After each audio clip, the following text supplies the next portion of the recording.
Okay, so I'll say good morning to everyone. I'm Adele Imrie, Chair of the TCHC Board's Building Investment Finance and Audit Committee, and I wanted to welcome the public wanted to welcome you to the public session of today's committee meeting. And in light of the need for social distancing to limit the spread of COVID, we are again holding this committee meeting virtually. And I'll say it's causing me a little bit of trouble today. I'm having some technical difficulties, so I'm using a phone and my computer, and I apologize in advance if there's any disruption. I'd like to begin with an acknowledgement that the land each of us is on as we hold this virtual meeting is the traditional territory of many nations, including the Mississaugas of the Credit, the Anishinaabe, the Chippewa, the Haudenosaunee, and the Wendat peoples, and is now home to many diverse First Nations, Inuit, and Métis peoples. We also acknowledge that Toronto is covered by Treaty 13 with the Mississaugas of the Credit. During this public session today, there are 3 reports brought forward to the committee for information, including the annual review of the board, president and CEO and employee expenses for 2020, the annual capital project management update for 2020, and the facilities condition index report. There are also several reports recommending approval from the committee, including reports recommended the appointment of the BIFAC vice chair, as well as several awards, a direct award for the implementation and maintenance of the Optic Niche Records Management System, a contract award for the annual grounds maintenance and snow clearing services for 24 of our developments, a contract award for comprehensive retrofit construction at 4100 and 4110 Lawrence Avenue East, a contract award for move-out unit turnover services, and a contract award for the demand general repairs program. And finally, a contract award for commercial laundry appliances. As far as deputations go, we continue to follow the process that we have previously established for both deputations for members of the public and voting during the course of today's virtual meeting. The members of the public wanting to depute to an agenda item on today's agenda have the option to do so either by submitting a written deputation, and we have received 3 written deputations today. They were distributed to board members in advance of this meeting, and there is also the option for deputation by joining the teleconference to orally depute to the board. However, we have not received any requests for oral deputations today. And I will turn to item 2A, which is our agenda, and ask if there are any deletions or additions to the agenda today. Hearing none, could I ask if any members would like to pull any items from the consent agenda for further discussion? Okay, hearing none. Could I ask if any members have any conflict of interest as it relates to any items on the agenda today? Okay, hearing none, thank you. I'd like to ask for motion to approve the public consent agenda. Brian, and a seconder, Naram. Thank you. All in favor? Perfect. Motion passed. And we will move on to item 3, which is the business arising from the public meeting minutes and action items. Are there any questions or comments as it relates to the items on the action list?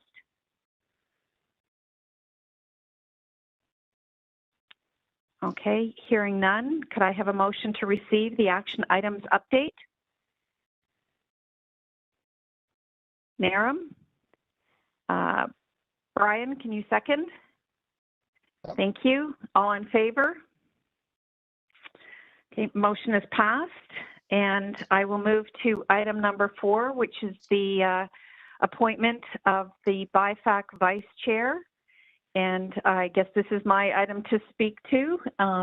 So according to the BIFAC charter, we are to appoint a vice chair for this committee. And I would like to recommend Nick as the vice chair. I certainly feel that he's a an excellent choice given his experience both professionally and on this committee. And he also sits as the chair of the IAC committee, which reports into BIFAC. I did want you to know that I'm not just recommending him because he's absent today. I actually did speak to him in advance. You know, if you don't show up, you get a job. So anyway, but I did speak to him in advance. And he is very willing to serve as the vice chair for BIFAC. So do I have any questions or comments as it relates to this recommendation? So you need a motion? I do need a motion if there are no comments. Great. Okay. So Brian, you'll move to approve the appointment of Nick McCrae as BIFAC vice chair. Yes. Could I have a seconder? Anna, thank you. All in favor? Okay, so we'll let Nick know. Thank you very much. So I am going to move on to item number 5, which is the direct award for the implementation and maintenance of the Optic Niche Records Management System. And I will turn this over to Bill Anderson.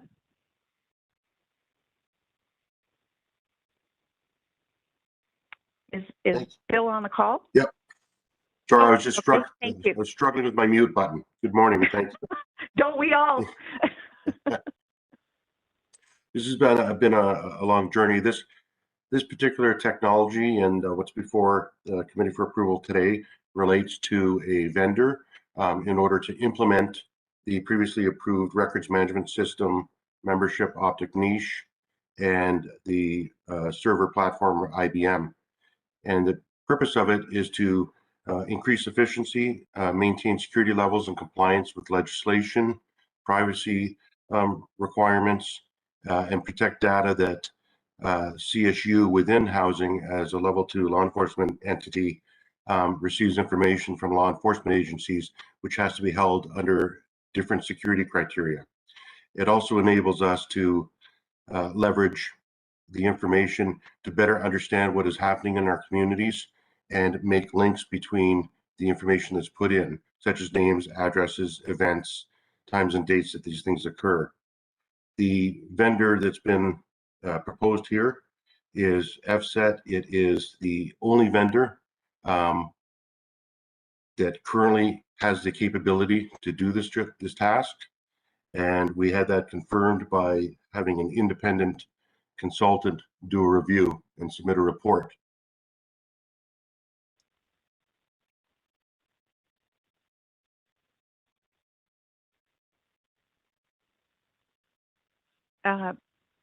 Bill, have you finished your report? Yes, I have, so predominantly. I'm sorry, I clicked off there for a second, but yes, thank you. Okay. Are there any questions for Bill on this matter? I do. I just more in terms of raised by deputation, and I just wanted to know whether there was any concern from the CABR with regards to this initiative, whether they had any concerns or comments, and you know, whether that is an issue that might be raised. No, I can certainly respond to that. So what I've mentioned previously is that this is not a change in how we do business or deal with information or deal with members of our communities. This is simply an updating of a software package and its implementation.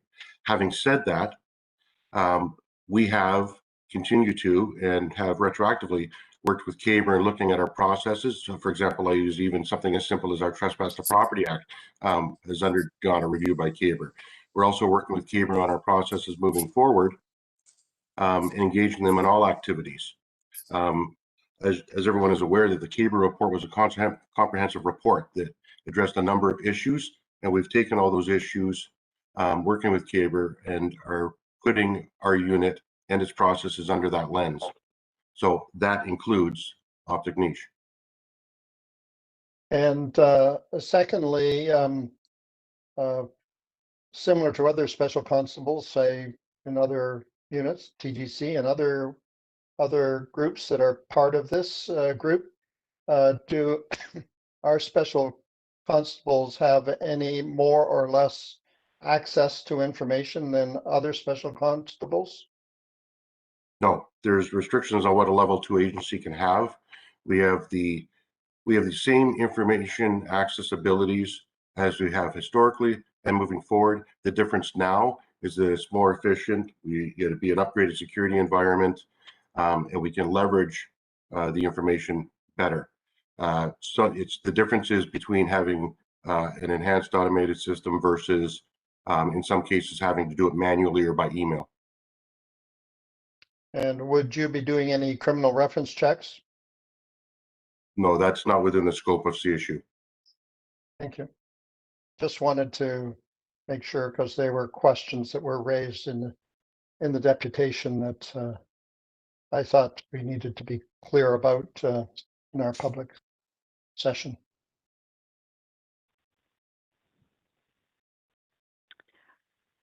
Are there any other questions for Bill as it relates to this matter?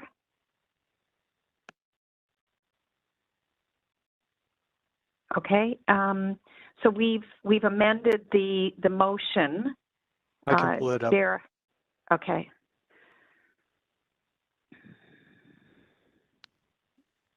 So, oh, sorry. Let me get the right motion up.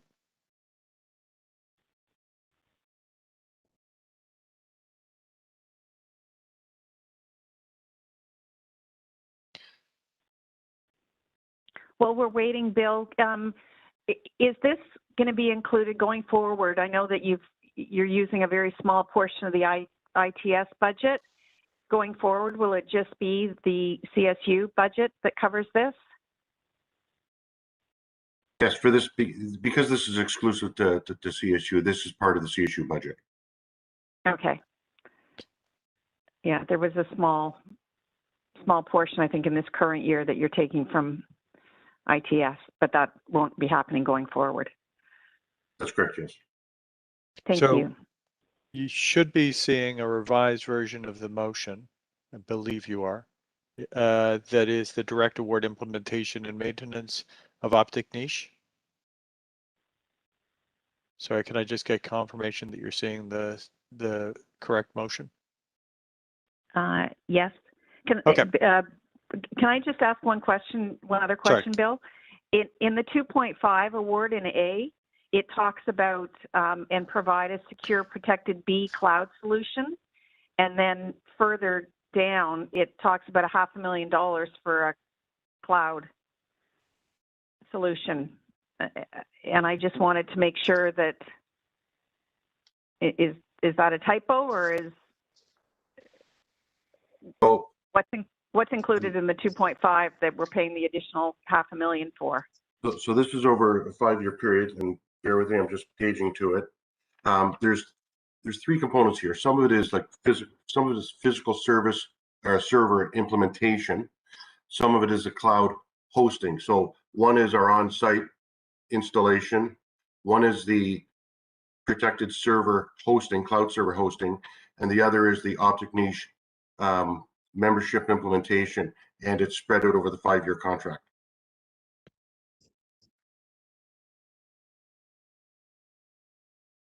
Oh, okay. So the 2.5, the $500,000 is for the hosting, and the 2.5, does it include providing a secured cloud solution?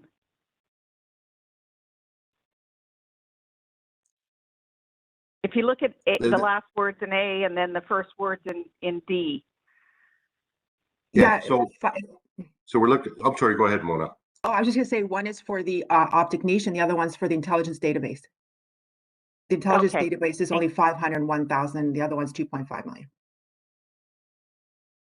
They both need protected B cloud solutions to implement 2 different systems.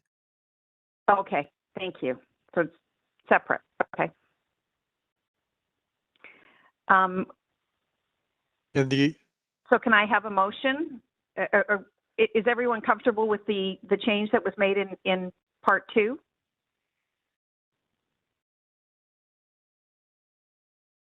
And the change simply highlights that in implementing this initiative, staff with the authority to do so must ensure that appropriate contractual and procedural safeguards continue to be in place in order to address any privacy impacts of the commitment and the implementation of optic niche. In the event that they can't, through either contractual provisions or procedural safeguards, ensure that that's the case, then that would need to come back to this committee and to the board.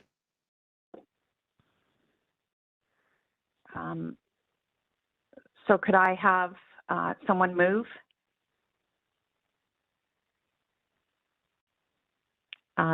Naram? Thank you. Could I have someone second the motion? Okay, all in favor? Thank you. And thank you, Bill. Thank you. So we will move on to item 6, which is facility management report.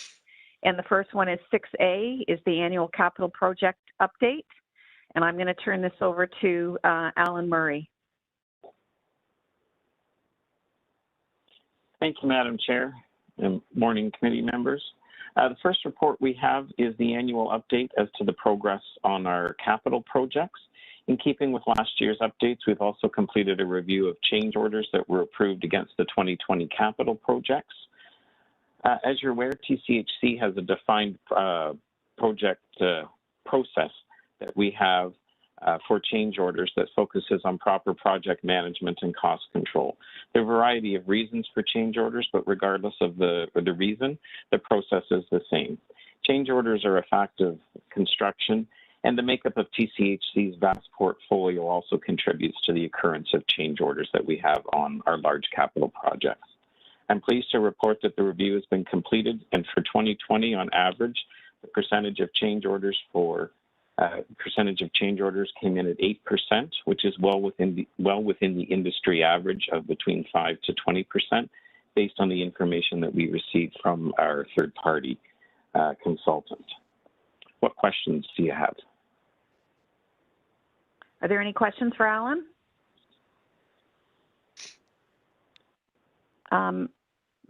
My only question was the table that you provided. You reference total change orders in the report. I don't have it in front of me. I think it was you had contracts of $350 million and 29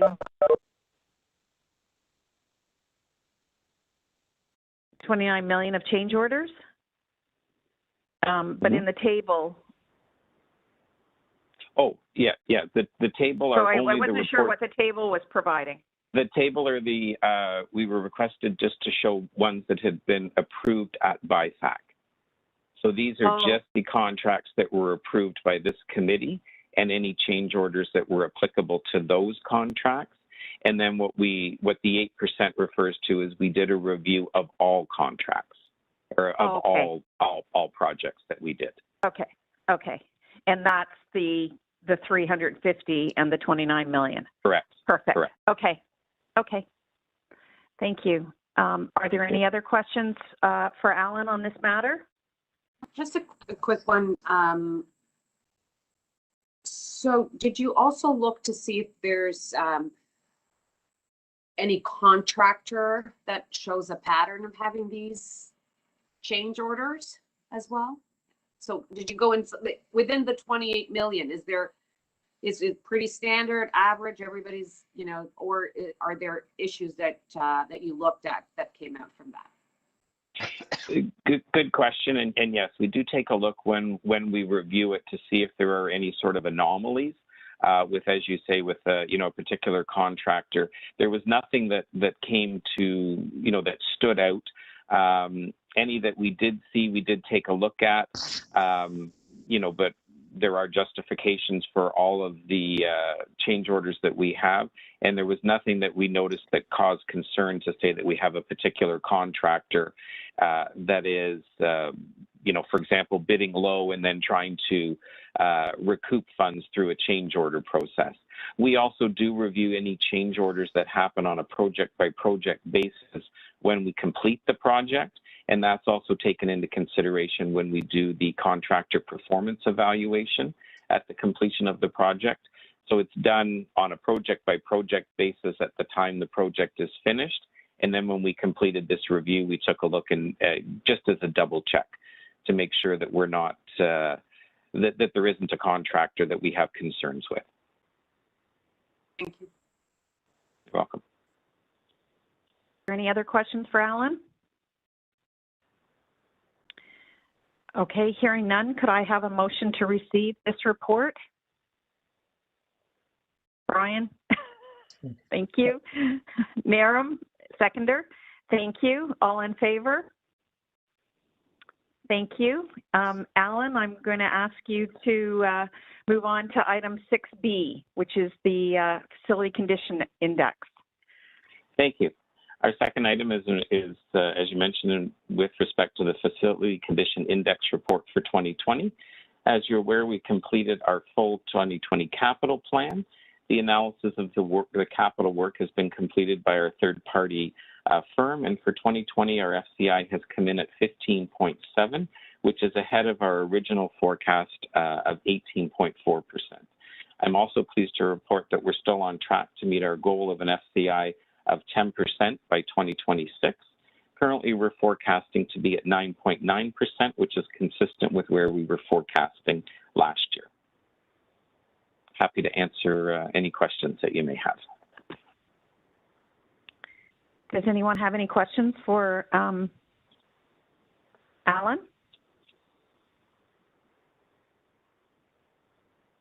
I was just curious, Alan, if you had looked beyond 2031. So at $160 million of funding, are we able to stay around the 10% mark, or will that just keep creeping up? We haven't taken a look past that. I think we should be able to, but certainly we can take that back. Okay. Are there any other questions for Alan? Okay, hearing none, could I have a motion to receive this report? Brian, thank you. Anna, will you second? Thank you. All in favor?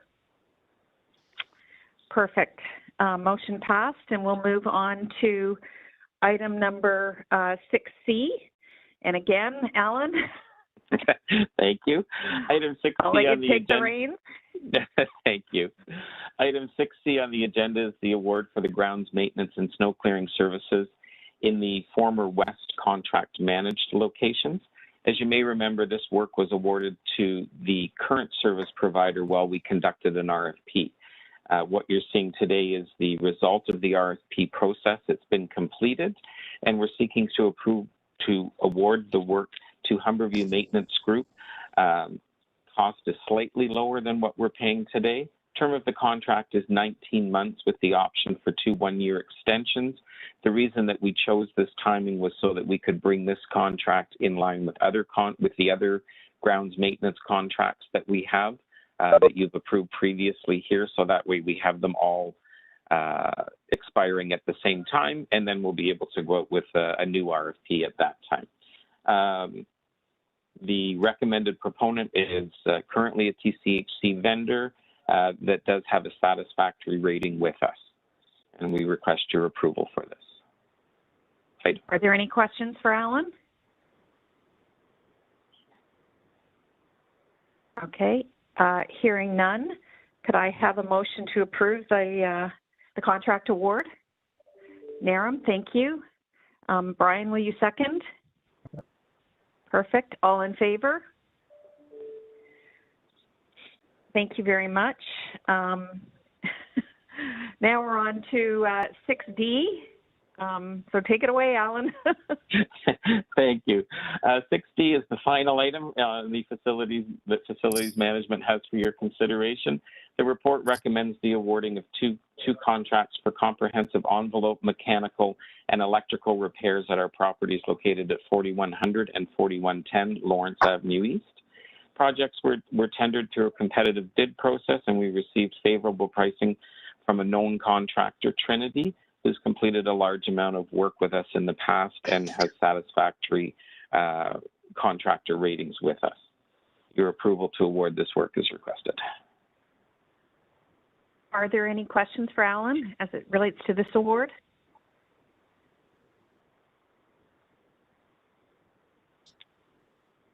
I was curious as to the timing of the inconvenience to the tenants. And given that you want to start this in August, I wondered if they had been notified. We do provide tenants notification of what we have planned coming up in the buildings. Obviously, once we get the approval, then we will advise them exactly of a timing that we have. Also, with these large projects where we're doing the comprehensive repairs, we do engage our, we call them the CSEP team, and they're a specific team that we have within facilities management that will work with the building staff and with the tenants to help them understand what's going to happen, why are we doing this, what are the benefits for you, and just give them a point of contact that they can connect with in order to answer any questions. And many of our CSEP members are tenants within buildings. I'm not necessarily saying they're from this particular building, but they are made up of tenants. So they do bring a unique perspective to it and can also relate well with the tenants in helping them, just understand and review the project with them. And we do absolutely understand that any of our projects are disruptive. Any construction is disruptive and noisy. And we do try to work with the tenants to make it as easy as possible, and as some of the COVID restrictions, ease up, that will also help us to, in terms of creating, if we can, based on COVID and being safe and everything, more quiet spaces that tenants could go to and things like that. I hope that answers your question. You do say that you're going to enter the units. So is it just like one day that you're entering a tenant's unit, or is it over? No, there will be multiple entries. Days. Into the tenant units, and that's to provide, we have to make sure that we scope the work first to make sure we know exactly what needs to be done. I mean, we know generally what we're doing, but we always want to make sure when you're going into a unit that you know exactly what needs to be done there. So we do have to scope the work, and then it is done sort of in an assembly line approach, depending on what's happening. It can be done by floor or could be done by rise in the building, for example. If we have to do anything, with the plumbing or heating, for example, it'll be done by rise. But again, we do, this is part of the process to let the tenants know that there's going to be multiple entries. This is why we're entering. And then we do also, as required, we provide, the notice proper minimum 24 hours. We generally try to do 48 hours notice to let the tenant know when we would be coming into their unit. We also do work with tenants, and we've done, especially during this time with COVID, we do work with tenants, and if the tenant feels uncomfortable with us entering the unit, then we will work with them to try to reschedule a time that is more, that they're more comfortable with, or make other arrangements that we can help the tenant with, especially with COVID, to make sure that they feel comfortable about the work that's being done in their unit, because we do recognize it's their home, and we recognize that it's intrusive. But we hope, that at the end of the day, they'll see what the benefit is. And that's part of what the CSEP team works through with the tenant to help them understand not only what we're doing, but why we're doing it. And here's what the benefit is going to be at the end of the day. So, could be better, less drafty in your unit, fewer leaks in plumbing, depending on what the project is and what the work is. Perfect. Thank you. Are there any other questions for Alan? Okay. Hearing none, could I have a motion to approve the contract award for 4100 and 4110 Lawrence? Brian, thank you. Could I have a seconder? Anna, thank you. All in favor? Perfect. Motion passed. And I think that that's the end of, Thank you, everyone. of your list, Alan. Thank you very much. Yes, thank you. I appreciate it.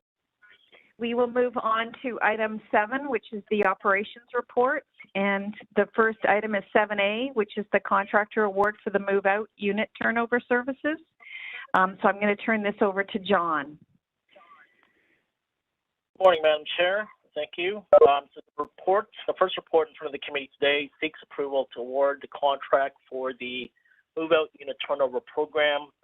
In the context of TCHC, this program involves the completion of renovations and repairs to prepare vacant units for new tenants. So these can vary and depend on unit condition and largely involve painting, flooring, and general repairs, and in some cases, bathroom and kitchen renovations. The award that's in front of the committee will be a list of 13 vendors for a 1-year term with an option to extend for 2 additional 1-year terms. And from a vendor perspective, I'm happy to report out that, for the first time that we've been able to increase the roster for this program going from 6 to 13 vendors. What that would mean is that each group or legacy operating unit would have a dedicated vendor, which again would allow the appropriate focus on the work and ensuring that they deliver on the requirements of the RFP. Of the 13 vendors, 9 of them have previous experience within this specific program and also in TCHC, so they're well familiar with our tenants, our communities, and our staff, making the learning curve just a little easier to navigate. And the remaining will help them get on board and make sure that they're able to successfully deliver the requirements of this RFP. In addition, the uniqueness of this program, we've also created a list of vendors as a backup that would allow us to have them deployed if needed through the course of the contract. And with that, Madam Chair, I'm happy to take any questions or comments regarding the report. Are there any questions for John? So, John, it's Brian. Sorry, go ahead, Darren. No, it's okay.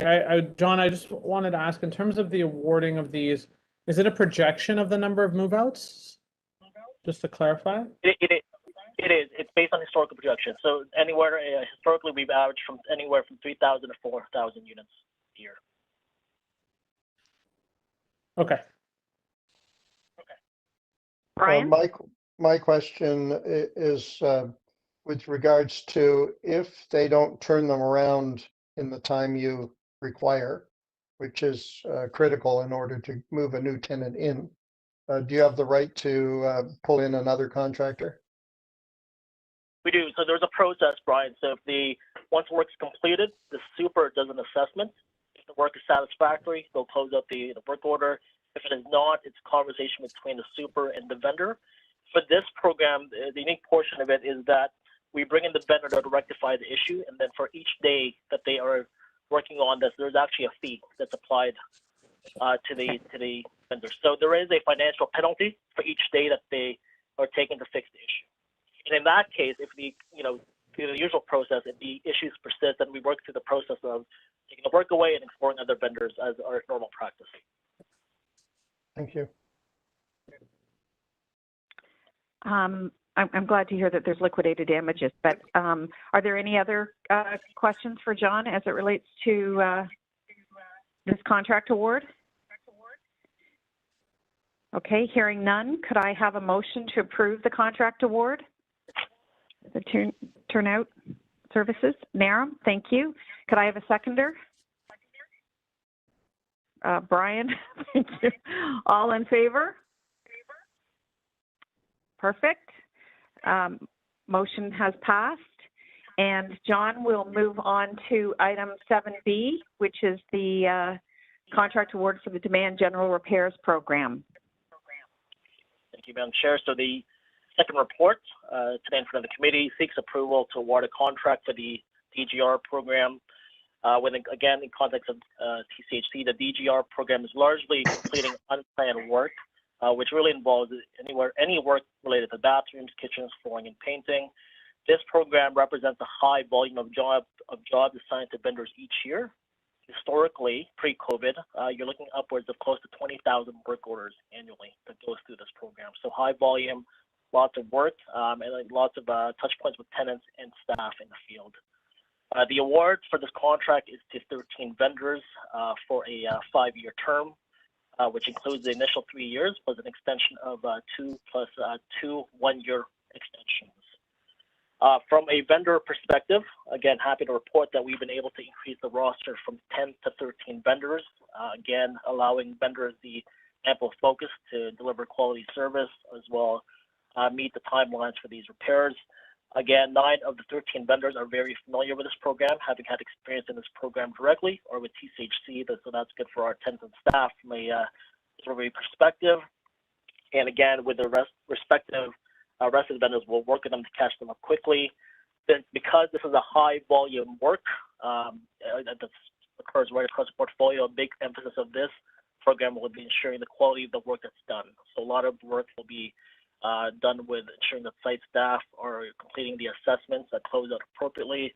But I think one thing I should mention for this group that's unique to this program is that we recently started a line of work to get tenants to actually provide feedback on the work in suite. So that work is underway, but I think what you'll see is a mechanism that we will hear directly from tenants on the quality of work being done in their units. And with that, Madam Chair, I'm happy to take any questions or comments as relates to this report. Does anyone have any questions for John? Just the same question as the other one. If they don't perform, you have the right to bring someone else in. We do. So that will follow our existing process, Brian. So again, it's a conversation with the vendor to rectify within an acceptable period, and that's not inconveniencing the tenant. If we can't resolve it in a manner that's acceptable at TCHC, then we would proceed to look to another vendor and assign to another vendor. Thank you. John, can you just speak to the process, the due diligence process before you select a new vendor? The RFP? Yes. So before you've selected these, some of them are new, and I just wondered what process you go through to make sure that they can do the quality of work that meets TCHC standards? Sure. So it goes through a couple of stages as part of our process. So, when folks submit, they have to demonstrate that they have the minimum required experience in general, but also we look for experience specific to this work, obviously with other housing providers. Part of the criteria that we look at when we're actually evaluating the vendors is looking at their, qualifications of their staff, the nature in which how they're delivering the services to direct staff or subs, but also their manner and how they scope their work, the methodology of their scheduling, the logistics, how they interact with staff, the way they communicate to tenants, whether they're initiating the work, coming back to the units, but also equally important, the quality control quality controls that they have in place as part of their practice. So all of that is heavily assessed as part of the RFP process when we're selecting the vendors to be part of this program. Perfect, thank you. Are there any other questions for John? Hearing none, could I have a motion to approve the contract award for the Demand General Repairs Program? Anna, thank you. Could I have a seconder? Brian, all in favor? Perfect. Thank you, Anna. So motion has passed. And John, if you could take us to item 7C. It's the contract award for the commercial laundry appliances. So thank you, Madam Chair. So the last report in front of the committee today seeks the approval to award a contract for the commercial laundry services at TCHC. The scope of this contract includes the replacement and maintenance of all laundry equipment through the TCHC portfolio, which are placed in buildings and townhomes. And currently, we have upwards of over 4,800 laundry appliances across the portfolio. The award of this contract will be to one vendor for a 5-year term with the option to extend for another 5 years after that. And a key part of this contract is that the vendor will be assessing each site to develop a unique site-specific transition plan, but also it's important to note that they will be replacing all the laundry appliances with brand new appliances across the portfolio. From a transition perspective, in conversations with this vendor, they have assured us that they have all the required inventory, 2/3 of it actually, already in stock, waiting to be deployed. And the remaining 1/3 is they can receive it within 2 weeks of sending the purchase order to their vendor. Now, from a pricing perspective, I think it's worthwhile to point out that the cost that's in front of the committee today is driven by three drivers: the fees that we pay for licensing fees, the card readers that tenants use to pay for their services. So those are readers that are directly connected to the internet that feeds into the system, but as well the after cost revenue payable to Coinomatic. And with that, Madam Chair, I'm happy to take any questions or comments in regards to this contract or the services. Does anyone have any questions for John? Anna? What's the lifespan of one of these machines?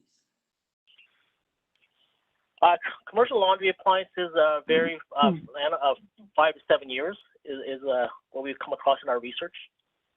Okay. So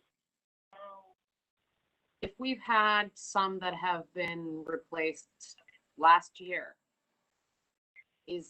I'm assuming we're not replacing them immediately. Is that the plan? Is that why he's doing an assessment? This new company is going to do an assessment of all the machines? That if there's a machine, so the machines currently in place is with the current vendor, Sparkle. So they're owned by Sparkle. So in this scenario, we've negotiated all the machines to be replaced with brand new machines, regardless of their age. So, John, Sparkle retains the products that they own. Sparkle will take the machines back. Yes. And we're getting that's correct. Part of from the recommended vendor. And so with this vendor, I can't remember anymore. Are we only paying licensing fees, or we're paying the machines as well? For the current vendor, we're paying the licensing fee, which is for the machines itself, the card readers, and then the revenue split, which is 10%. Okay. Get 90% of the revenue, they get 10%. But they pay for the machines. Right. They provide the machine. And all the maintenance as well, and upkeeping and everything, it's on their side. That's included as part of the contract. Thank you. Sorry, Brian, did you have a question? No. Okay. Could I ask John? One of the deputations referred to the Sparkle, the cards. And do they get a refund if there is money on those Sparkle cards? So we're saying that with Sparkle shortly. So the aim is for the tenant to get the refunds. Absolutely. Okay. And when we approved the change order, you gave us a timing schedule as to what the transition would be between these two vendors. And if Coinomatic has 2/3 of the supply, what is the change to that timing? So in reference to that, the change order, that was a change order to extend Sparkle up until June next year. Yes. After further conversations with Coinomatic, we can move that up to February. So we're shaving off 4 months off the timeline. So that would mean, as part of the change order, that we would also save 4 months of the payments, the month-to-month payments that we would make to Sparkle. As Coinomatic can begin the site assessment in September, install 20% in October, another 20 in ensuing months up until the end of February.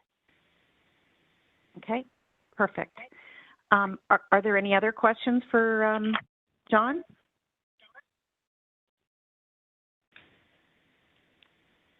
Okay, could I have a motion to approve the contract award for the commercial laundry appliances?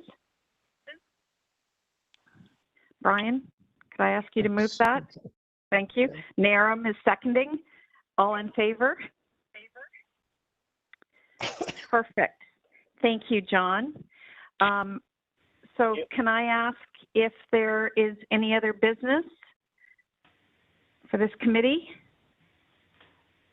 Okay, hearing none, could I have a motion to terminate the public meeting?